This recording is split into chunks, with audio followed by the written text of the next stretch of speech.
In the fall of 1998, I entered the MSU Sports Medicine Clinic, as I had been doing month after month prior. This visit was very different. I attempted to sign in at the front window.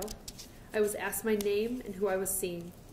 The MSU employee pulled the sign-in clipboard away so that I could not write my name down. She told me to wait in the waiting room, and Dr. Nassar would be right with me.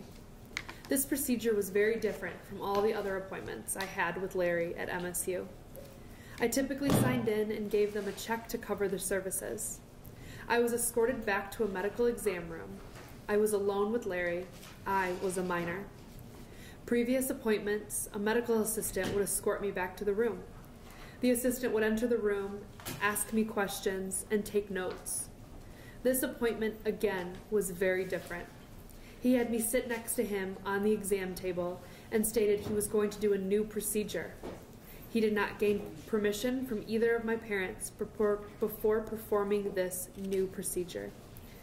He used a plastic pelvic model to explain the new procedure. He showed me some muscles and tendons that were located near the vaginal area and how they were connected to my lower back and hamstring. He assured me that this new procedure would help me.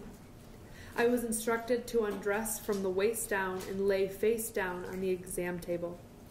He began by massaging my hamstring and glute muscles. Without gloves or lubrication, Larry vaginally and anally penetrated me with his fingers. Though he mentioned the first part, he did not mention the later. I remember my body stiffening and my heart rate increase. I remember being extremely confused. Everything happened so quick, and yet it seemed like an eternity before it was over. He told me he was done and I could get dressed. I remember the relief I felt when he was finally done and I could get dressed. I remember trying to get my clothes on as fast as possible. I just wanted to get out of the room. I wanted to get away. I left his office and entered a long hallway to get to my car. I remember shaking and knowing that at that very moment I was assaulted. I had to go to practice right after, and I just wanted to go home. Shortly after the assault, I told my mom. My mom had a conversation with John and told him Larry did an inappropriate procedure on me and I was no longer allowed to see him. My mom and John worked out a plan so I wouldn't have to see Larry for private office visits again. John would rub out my hamstring before practice, and when I got home, my mom would rub, stretch, and ice my hamstring. See, before I was assaulted by Larry, my hamstring and my ischium bone were healed.